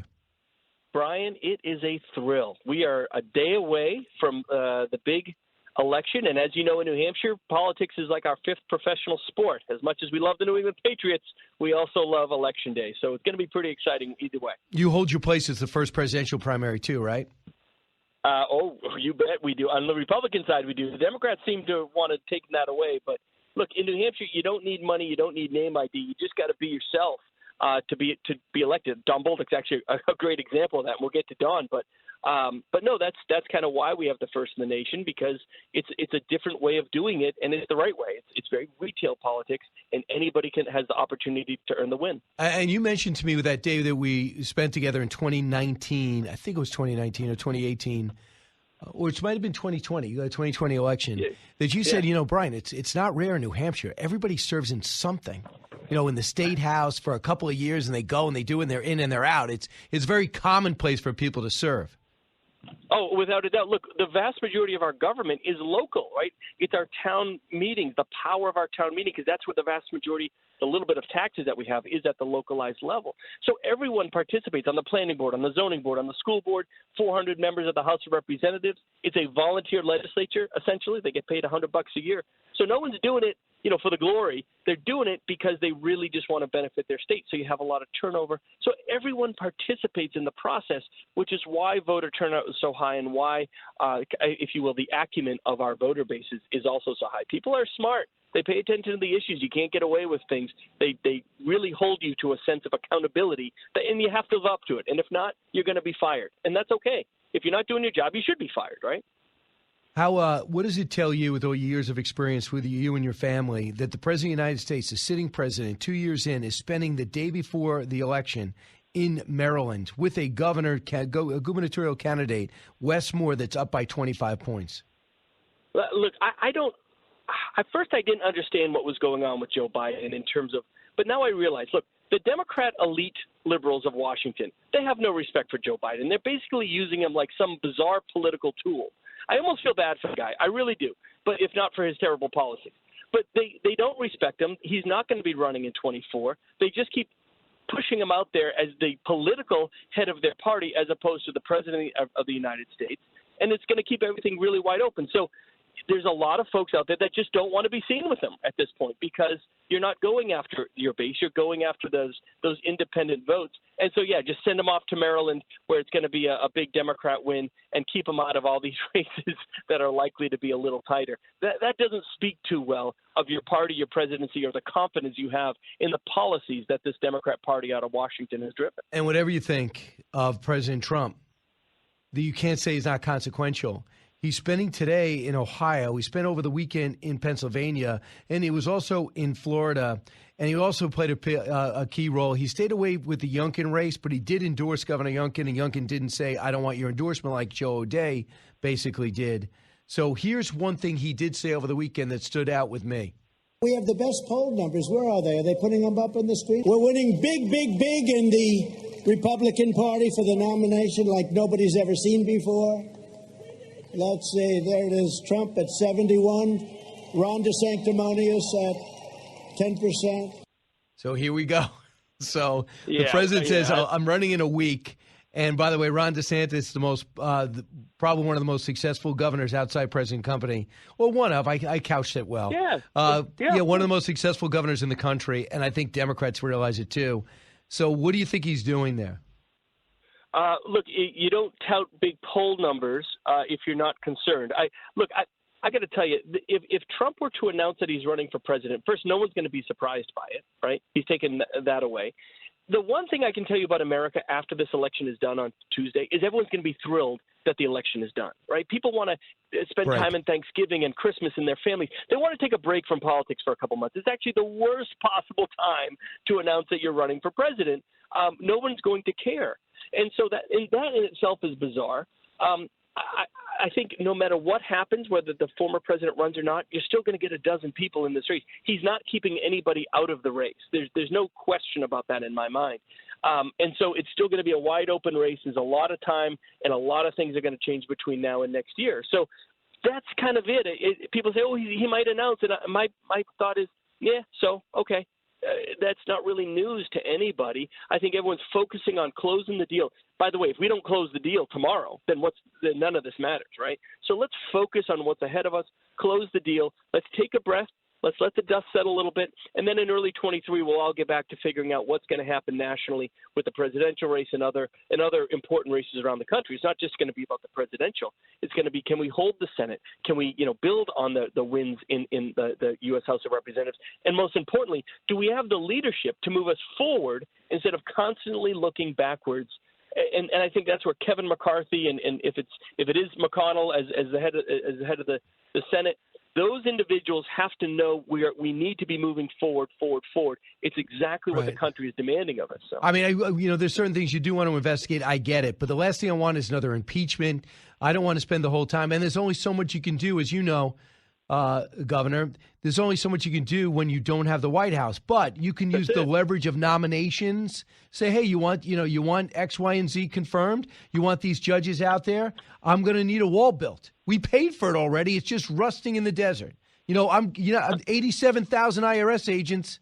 I'm not really too thrilled with that. You better cut that number back, and I'll give you this. I mean, we used to do stuff like this. That's exactly right. You got to get results, and that doesn't mean it's all of us or nothing, because you don't have the White House. You got to give a little to get a lot. You got to line your priorities up. Listen to what the Democrats are looking for. Give them a little, take a little. Give them a little, take a little. Cut the deal. Show that you can move the ball down the field. Right. And if you can't do that, if America says, Republicans, we're giving you leadership in the House and Senate, but you're not able to move the ball down the field, then we're not going to be successful in 24. And that's, again, where McCarthy and McConnell have to move forward. Forget about the 2020 stuff. As you said, we cannot. America doesn't want us to be in an endless game of revenge. So we have that responsibility now, and I feel confident we can live up to it. So this just came across. Don't blame yourself if you didn't know it. Elon Musk just tweeted this out to independent-minded voters. Shared power curbs the worst excesses of both parties. Therefore, I recommend voting for a Republican Congress, given that the presidency is Democratic. That matters. Oh, it's huge. No, that's huge.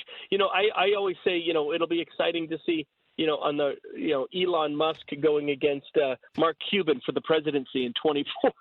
Right. But you have these kind of new voices. Not that he's going to run, of course, but new voices, consequential, influential voices. They don't make the absolute difference, but at the end of the day, they do move the dial, and you got to respect that. And that whether it's having social media platforms or just having a national voice, a more independent looking voice, that's something that people will pay attention to. So I give you a lot of credit. Before the primary, you know that you and Don Bolduc clashed a little bit. You were for a different candidate, and he said, well, you've just been bought and sold by China, and you laughed, and he won the nomination, and you said, I'm in. It's okay. I want a Republican. And right now, to the surprise of everyone, because Donald Trump didn't endorse till last Monday, and Mitch McConnell he pulled back any money. The guy had only $300,000. He is within 1 point by almost all polls. Here's what Maggie Hassan said about why it's so close. Cut 21. You have to always make your case to voters every election, and that's what I'm out doing, contrasting my record of bipartisan achievement for the people of New Hampshire on the issues that they care about with my opponent's extremism. As you heard me talk about today, somebody who would eliminate Social Security and jack people's costs up, who would give big tax breaks to big oil and big pharma, jacking people's costs up. So I get it. It's like a cartoon at this point. But is any of that true? Well, no. If it were resonating with anybody, then she'd be running away with this as an incumbent who spent 10 times as much money as the person she's running against. Look, Senator hasn't shown up. She hasn't done her job. We believe in accountability. She's going to get fired. It really comes down to that. And she's going to get fired against a guy who didn't bow down just to Mitch McConnell and Republicans and the money. He said, I don't care about your money. I just care about New Hampshire. And that is amazingly refreshing for the people of the state. And so she hasn't gone anywhere. He keeps creeping up in the polls because it's about, he's getting known. There's a big undecided vote there, and they just don't know him. So the more they know him, the more they realize he's not as crazy radical as the Democrats make him out to be. And sure, Dawn and I went back and forth viciously a little bit with some of our words in the primary. That's okay. At the end of the day, you just want someone that's actually going to put New Hampshire first and do the job. This guy's done 80 town halls. Hassan, 0. Literally 0 in a state where retail politics is everything. And the voters are like, nah, thanks, but you're done. And so we're going to move on. I think it's going to be a close race. But I think Bolduc pulls it out by probably about 1,200 to 1,500 votes. It'll be a late decided race as well. Some of our more conservative towns, the bigger conservative towns that come in late, like Salem and Derry, they probably won't come in until about 2 a.m. So it'll be a nail-biter all the way to the end. But at the end of the day, I really think people in New Hampshire are just tired of paying through the nose for bad policy. When do you guys count your absentee votes or the early votes? Do you count it before Election Day? No, we count them on Election Day. They cannot be opened until a certain time during Election Day. They're all counted on Election Day there. We have a rule that if you work the polls, you cannot go home until your town has the vote counted. So we get a winner in each town every night. Some of our bigger towns that might have maybe 10 different polling locations have to compile. They're not cities, they're towns. So they compile their votes. That's why they take a little longer. They tend to be a little bigger, a little more conservative. And so that's why it could go to 1 or 2 in the morning. But we'll have a winner by sometime, late into Wednesday morning. We'll have a winner. So when you do these tours like you've been doing, you've been spreading yourself around over the last 2 weeks to talk about Don Bolduc, but also talk about the Republican Party.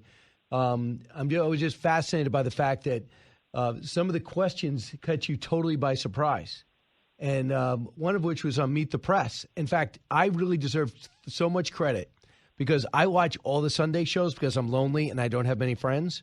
And I watched you on it. Brother. And as soon as you got this question, your response was classic because you were befuddled by the question when you talk about election denier and basically saying we have crime, we have inflation, we have energy costs. And here's was your response. Why are you supporting an election denialist? And do you think the inflation issue is enough to sort of rationalize support for somebody who thinks school buses of voters are going to show up in New Hampshire?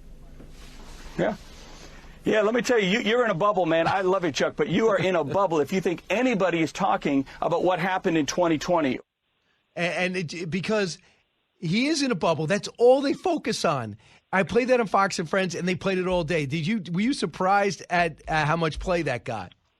I was, but that's the way, as you said, they talk in an echo chamber. It's right? unbelievable. And when the liberal media talks in this echo chamber, they're like, oh, yeah, that's what everyone's talking about. But none of them are going door to door like I do or like real candidates do.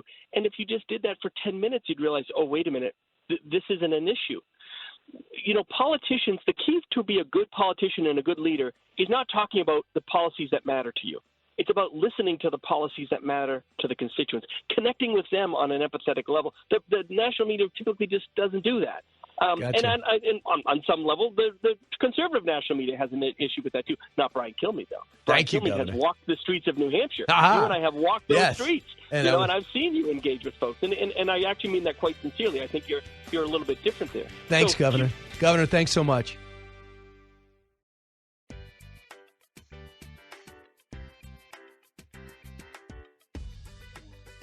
A radio show like no other. It's Brian Kilmeade. Hey, welcome back, everybody. Just hope you guys can all meet me. Meet me on Saturday night in Brandon, Mississippi, and on Sunday this week, I can't believe it's here already, in Tulsa, Oklahoma. KRMG listeners especially will put you first, and there are VIP opportunities there, too. I'm talking about the president and freedom fighter, Abraham Lincoln, Frederick Douglass, of the battle to share America, to save America's soul, which is now out in paperback with brand new intelligence and information. And also some really good news for us here on the Brian Kilmeade Show family. We got to welcome in a brand new station, KZQQ 1560 AM in Abilene, Texas. We're going to be on all 3 hours with them. News Talk 1560 in Abilene, the talk of the town. Anytime we're on in Texas, it's great, especially a city as valuable with such a rich history in American history as Abilene. So we're privileged to be on there. I can't tell you how many people I meet when I go to Texas, which is often, that say I'm from Abilene, whether you move there or are there. It's always great. So I appreciate that. When we come back, Mark Thiessen's going to be with us. Mark Thiessen, former speechwriter for George W. Bush, Fox News contributor, Washington Post columnist. We're going to talk about the handicap these races. There's now, according to 538, a New York Times-led poll by Nate Silver, a 55% chance that Republicans take the Senate. But what does Mark Thiessen think? There's some people yesterday that were on an exclusive call that say there's been some pushback on Republicans who think they're ready to take both chambers. I have not met anyone who does not think they're not going to make up those 5 seats and take the House.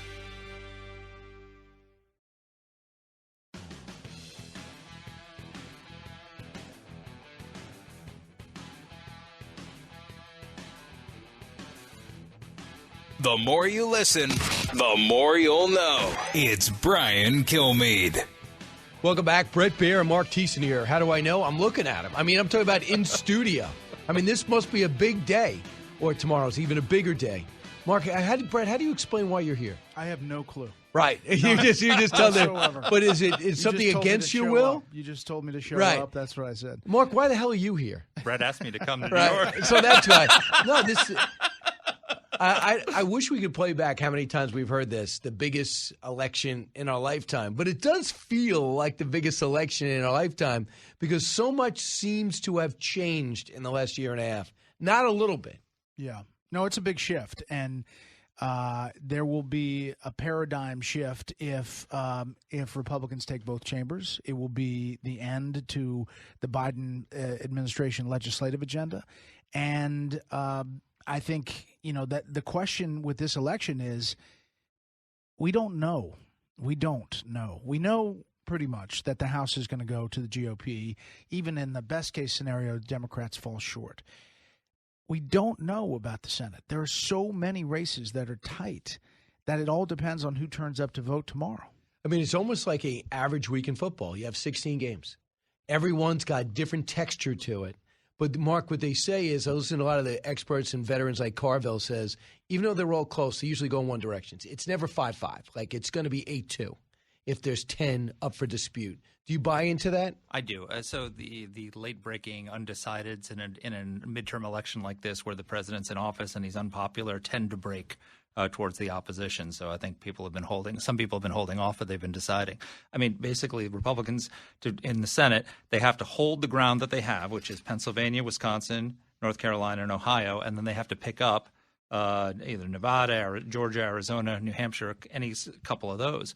It could be narrow, or it could be the red wave is so big that it sweeps all those guys, including Baldock. And then you could get to a point where you have a 54 vote majority in the Senate, which is really significant because that puts them in shouting distance to getting a 60 vote majority in 2024 because the field is so tilted towards Republicans in 2024. I think Democrats are defending 23 seats, Republicans are defending 10.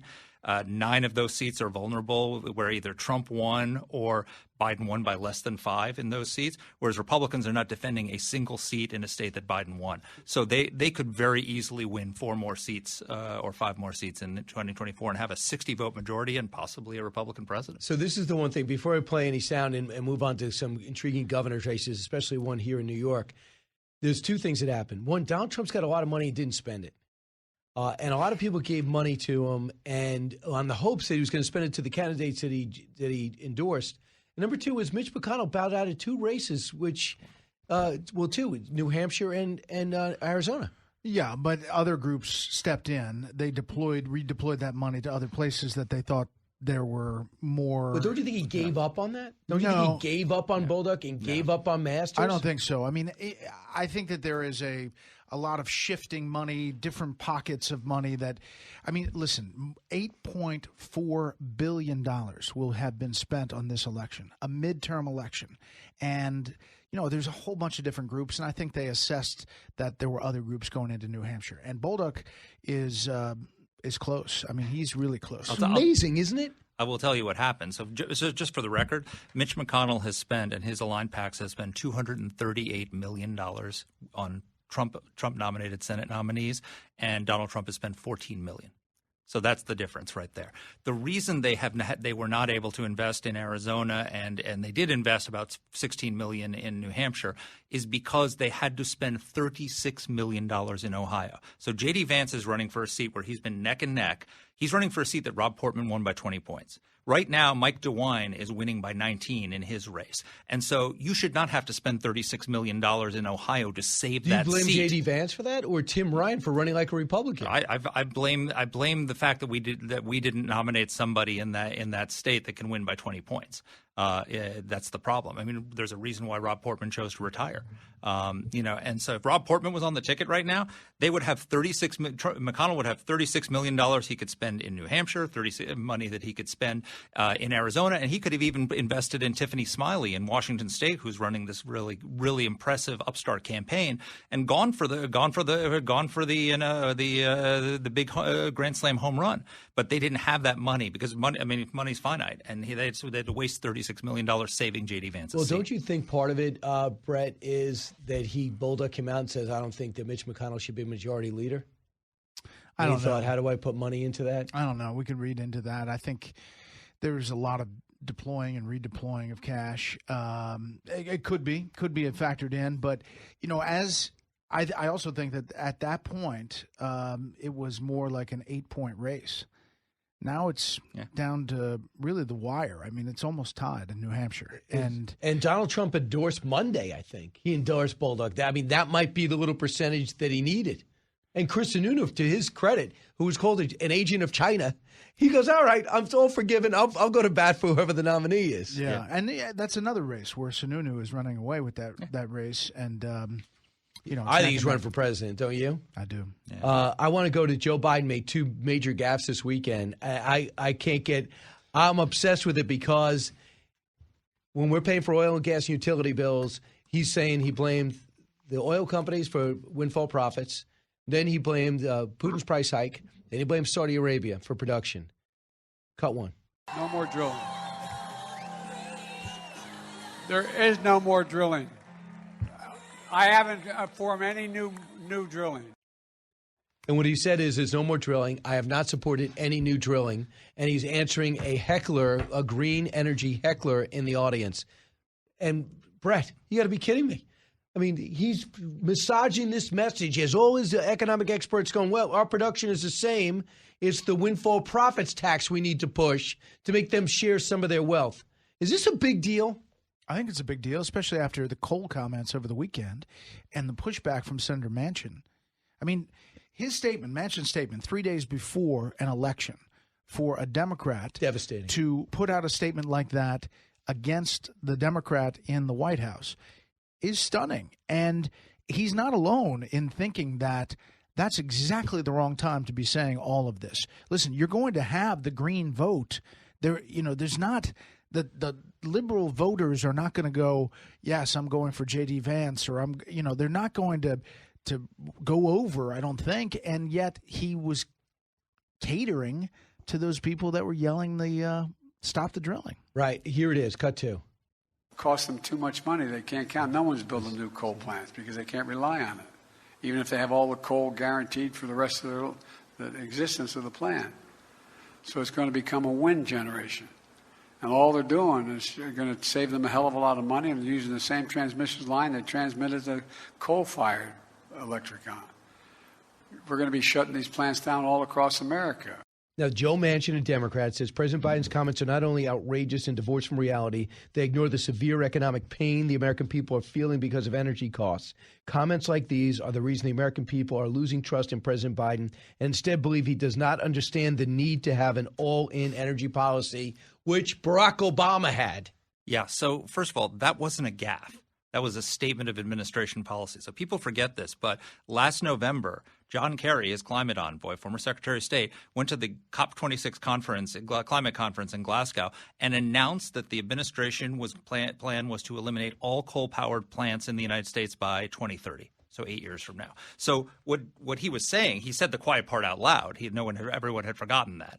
But so it's dumb for him to say that before an election. But that wasn't a gaffe. That was actually a statement of administration policy. Yeah, and just so everybody knows, coal produces 22% of the U.S. energy currently. So if you want to get that electric car from point A to point B, 22% of them are fired up by coal plants. Coal-powered Tesla. It's like one of those old steam engines, right? You just shovel the coal into it, and it goes. It's unbelievable. And then plus, we know the flip side of the rare earth. You got to strip the earth to get cobalt and lithium and some of these rare earth things, which is aptly named rare. And I remember I interviewed the CEO of Ford, and he said to me, Jim yeah, Farley? I need help. He goes, I'm going to need help getting this material. And I go, do you going to demand the government help? He goes, well, they have to. They wanted me to invest all this money, and they got this lightning. They got all the deposits are in. They can't even satisfy the deposits. So they need the rare earth to be able to do it. They need the power, the terminals to be able to have it. So no one is talking reality. We're not there crazy. yet. We're not there yet. And so when you go out on a campaign trail 3 days before an election and say, we're going to shut down all the coal plants and we're not drilling anymore, in the middle of a situation where everybody's paying a lot for a gallon of gasoline. I mean, it doesn't make sense as far as a closing message. No, definitely not. But also, this is going to be a huge fight. You know, if we want to look over the horizon now to like the early 2030s, when they're trying to force everybody into electric cars. You know, you point out that we need the rare earths from China. We actually have the rare earths here, but you have to strip mine large segments of the country in order to do that. And so the environmentalists who want the electric cars are going to prevent us from producing the rare earths here at home because they don't want the strip mining because they'd rather do it in China. And they're going to close the coal plants. And they're going to close the coal plants. Which is 22% of the energy. And wind and solar, people don't realize this, but wind and solar, there is not a commercially available battery to store wind and solar. Literally, it doesn't exist. So if you are depending on wind and solar and there's no wind or sun, you have no electricity. So they want us to move from fossil fuels to that and also have our cars dependent on that as well. I mean, it's just an economic catastrophe coming, barreling down towards the country. So we heard about Mem and Oz mess up. The Pittsburgh Steelers were off last week. Not good. Last weekend. Not good. But either is this from John Fetterman, cut 15. We're going to need every one of you to vote and tell your friends and your families to make sure you're willing to make sure you turn out every vote. I run on Roe v. Wade. Celebrates the demise of Roe v. Wade. Is that the message he wanted to say? He celebrates the demise of Roe v. Wade? No, wait. He said Oz celebrates the demise of Roe v. Wade. Oz. I know it sounded like but he said Oz. I went down this road. I went down this road. Okay. It's just that he slurs a lot of things, but he was saying Oz celebrates the demise of Roe v. Wade. So we're going to be in the business of what John Fetterman meant to say. Yes. It sounded like but it was Oz. I looked at this the other day. I promise you. Here's what Dr. Mehmet Oz said that he probably went back. Oh, did we not pull that one?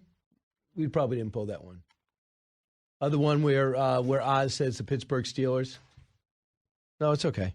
We know basically what it says. He basically, instead of saying the Pittsburgh Steelers weren't playing this weekend, you want to win over Pittsburgh, everybody counts, and he said go to a Steelers game. Yeah, Mehmet Oz reminds me a little bit about that old Saturday Night Live clip of the Dukakis-Bush debate when Dukakis looks at the camera and says, "I can't believe I'm losing to this guy." I know. I mean, to me, it's the craziest thing ever. I know you can't do it because you got to report the news, but I'll just give it what I feel. He's a lead heart surgeon, treats everyone who I met somebody who sells heart devices, knew him in Colombia, said he's the nicest person you will ever meet. I've seen him help people having chest pains in taxi cabs 2 blocks away from here. He was a very successful independent syndicated talk show host who would have mainstream issues in which he would look at different products. And now they're saying he's a snake oil salesman. He's a lead heart surgeon. Yeah. It's like they used to mock Ben Carson. The guy was one of the top 5 brain surgeons in the world. It's like a nutty universe we're in. Yeah, and you wonder why people don't get into politics. You wonder why we have a hard time recruiting any party, to get good candidates. Because people look at this and go, why do I want to put myself through this? Right. Then we end up with 6'7" hoodie wearing guys who lived in his house till he was 42 years old and wears moccasins everywhere and can't really speak. Yeah, he would not be the most cognitively compromised senator ever to serve in the United States Senate. More on that when we return. Hi, good night, everybody. I can't believe I'm losing to this guy. Giving you everything you need to know. You're with Brian Kilmeade.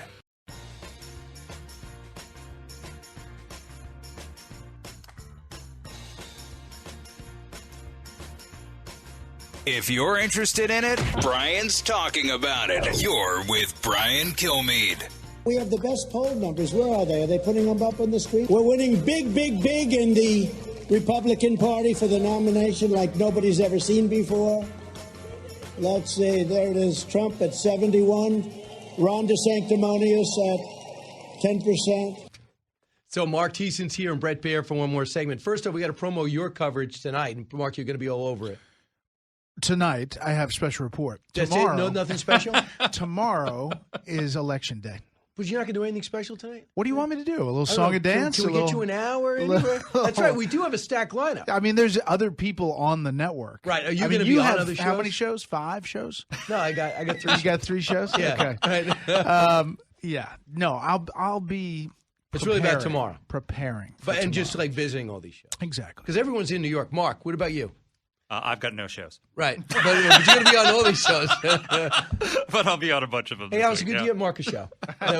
This is very They're awesome. handing them out. Right. So you're going to be on, and who are you going to be on today? I was just on America's Newsroom. I just did Varney.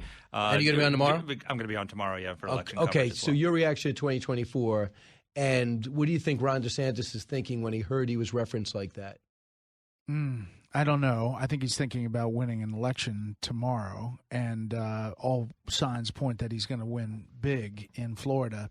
I don't know. You know, I think it's just fascinating to see how in Republican circles that is digested, and it was not received very well. What former President Trump said, and I think it's setting the table for what's going to happen next, when he's going to announce. For the longest time, I didn't think actually he was going to do it, but I'm pretty convinced he is now. Mark, your answer? I think what DeSantis thought is Trump's afraid of me. I think that's my reaction to it. I think if you look at the numbers, so again, Trump was in October 2021, 78% of Republicans said they wanted Trump to run for president in 2024. By this summer, it was down to 49%. So that's a major drop in the number of people who think that he should be the nominee. He's still ahead of DeSantis, but I'll tell you what DeSantis does, which is interesting and why he's a threat to Trump.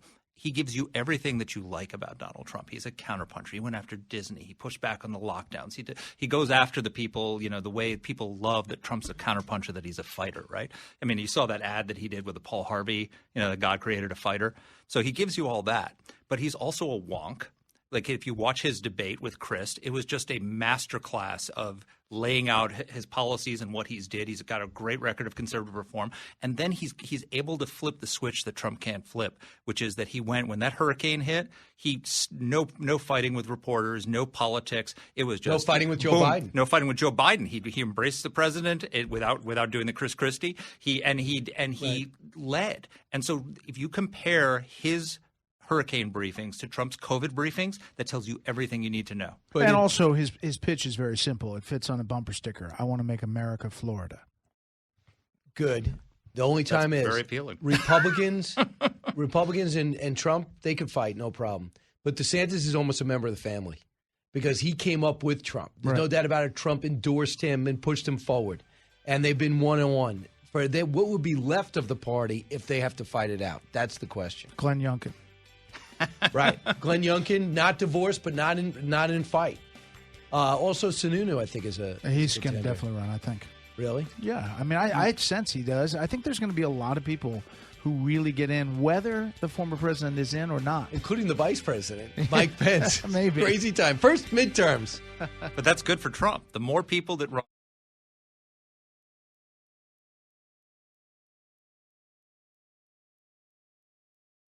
Put the power of over 100 meteorologists and the worldwide resources of Fox in your hands with the Fox Weather Podcast. Precise, personal, powerful. Subscribe and listen now at foxnewspodcasts.com or wherever you get your podcasts.